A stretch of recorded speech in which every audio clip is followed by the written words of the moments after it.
Hello friends, good morning. Welcome back to my channel. তোমরা সবাই কেমন আছো? আমরা ভালো আছি। এদিকে ভাত বসিয়ে দিয়েছি, ভাতটা এখনও ফোটেনি। আর এদিকে বসিয়েছি ডাল আর বেগুন, মিষ্টি কুমড়ো, নুন হলুদ মাখিয়ে নিয়েছি, এটা ভাজবো। মেয়ে ডাল দিয়ে খেয়ে স্কুলে যাবে। আর দুধটা ফ্রিজ থেকে বাইরে বের করে রাখলাম, ঠান্ডাটা কাটুক, তারপর বয়েল করব। আর প্রেসার কুকারটা ওপাশে নিয়ে গেছি, ভাজাটা বসিয়ে দেব, নয়তো লেট হয়ে যাবে।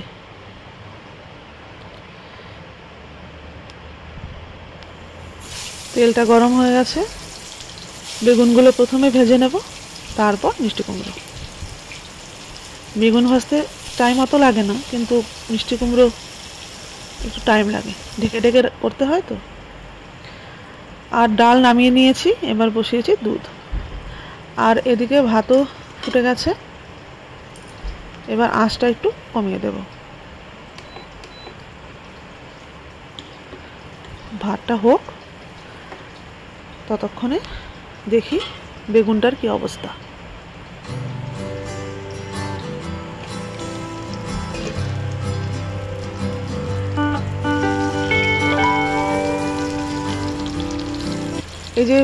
এই বেগুনটা দেখছো, এটা সাইড দিয়ে কাটা।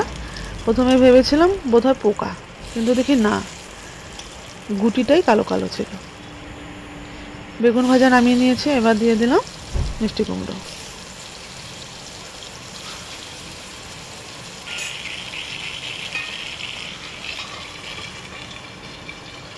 আর এদিকে দুধটা উতরে গেছে, একটু ফুটুক, তারপর নামাবো। আর আমি একটা গাজর গ্রেট করে নিয়েছি।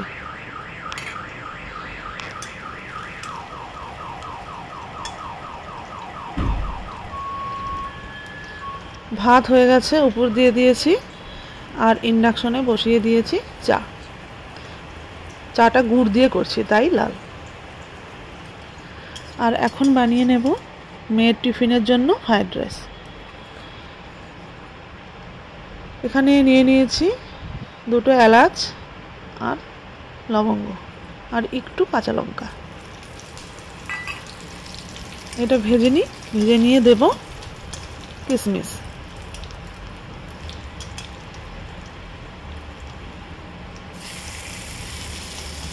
কিশমিশটা একটু বেশি ভাজা হয়ে গিয়েছিল, আসলে আঁচটা লক্ষ্য করিনি, বাড়ানো ছিল গ্যাসটা।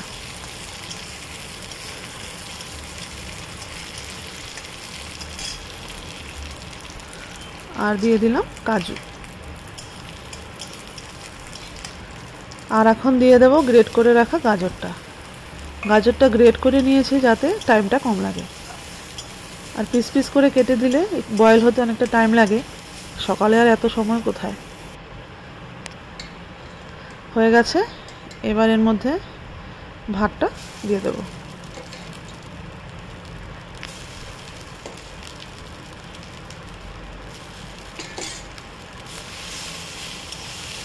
এটা বলতে পারো শর্টকাট ফ্রাইড রাইস। আর এই টিফিনে রোজ রোজ কি দেব এটা চিন্তা করতে করতে মানে মাথায় শেষ হয়ে যায়। এখন এর মধ্যে দিয়ে দেব চিনি।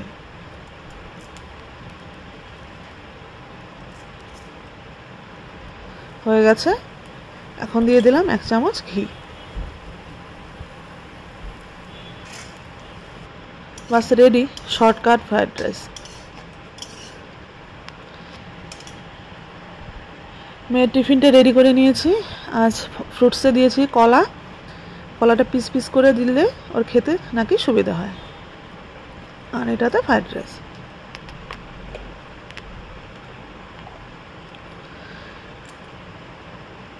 এদিকে মেয়ের খাওয়া হয়ে গেছে, এখন জুতো মুজো পরিয়ে দিচ্ছি।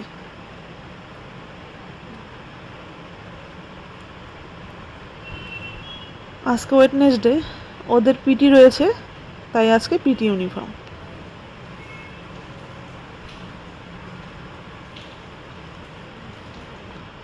বাস স্কুলে চলে গেল। এবার বানাচ্ছি একটা ডিমের অমলেট। আজকে নিকির পাপাকে অফিসে ভাত দিয়ে দেব। ডাল ভাজা তো রয়েছে, আর একটা ডিমের অমলেট করে দেব, আর সঙ্গে দিয়ে দেব স্যালাড।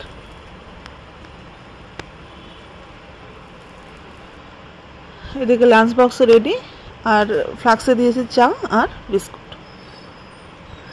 এদিকে স্যালাডে দিয়ে দিয়েছি শসা আর পেঁয়াজ, আর এখানে একটু নুন দিয়ে দিচ্ছি, এটা বিট নুন। শসার মধ্যে মাখিয়ে দিলে জল বেরিয়ে যায়, খেতে ভালো পায় না, তাই একটা পেপারের মধ্যে আমি নুনটা প্যাক করে দিয়ে দিই।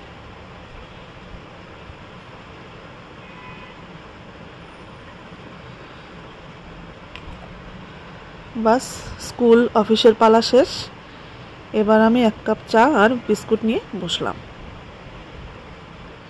এরপর আবার রান্নাঘরে চলে এলাম। কাঁচা কলা আজকে ভাজবো। তো আজকে আর ভাতের মার রাখিনি, তো হলুদ দিয়ে এটাকে ভিজিয়ে রাখবো। ততক্ষণে আমি স্নান করে আসি। আর কিছু জামা কাপড়ও রয়েছে, ওটাও কাচবো। তো জামা কাপড় কেচে স্নানটা করে আসি, ততক্ষণেও ভিজতে থাকুক।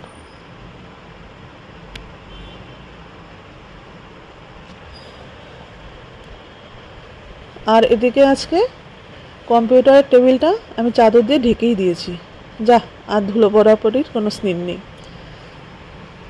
আর বাইরের ওয়েদারটা আজকে বেশ ভালো, না বৃষ্টি না রোদ। তারপর আবার চলে এলাম রান্না করতে। আজ কড়াই বসিয়ে দিয়েছি, এর মধ্যে দিয়ে দিলাম কালো জিরে, আর দেব থেতো করে রাখা রসুন।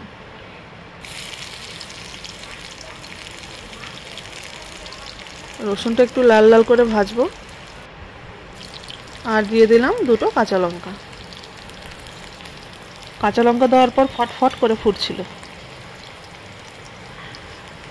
হয়ে গেছে। এখন দিয়ে দিলাম কাঁচা কলাগুলো। কাঁচা কলাগুলো একটু লম্বা লম্বা করে কেটেছি।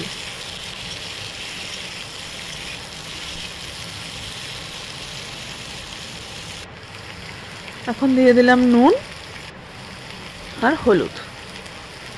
এবার এটাকে একটু নেড়ে চেড়ে ঢেকে রাখবো, ততক্ষণে মাছে নুন হলুদ মাখিয়ে নিই। হয়ে গেছে নুন হলুদ মাখানো।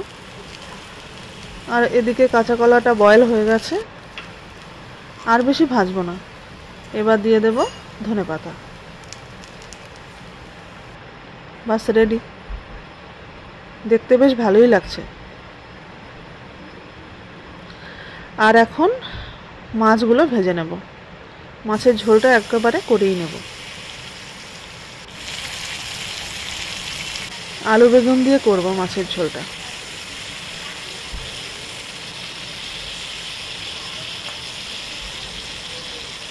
এদিকে আলু বেগুন কেটে নিয়েছি, 2টো লঙ্কাও চিড়ে দিয়ে দিয়েছি।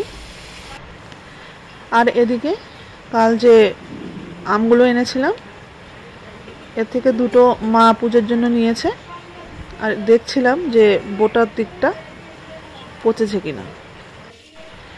এই আমটা বলল হাপুস, আর ওই সাইডেরটা কেশর। আমার রান্না হয়ে গেছে। দেখো কি রান্না করেছিলাম, এটা তো সকালের প্রায় শেষ। আর এখানে মসুর ডাল, কাঁচা কলা ভাজা, আর মাছের ঝোল। এখন বাজে 2:30, মেয়েকে নিতে এসেছি। আর আজকে হচ্ছে বৃষ্টি, আর সামনে যে বিল্ডিংটা হচ্ছে এটা নাকি মল হবে। তো ভিডিওটা আমি আজকে এখানেই শেষ করব। তোমরা সবাই ভালো থেকো আর আমার পাশে থেকো। টাটা।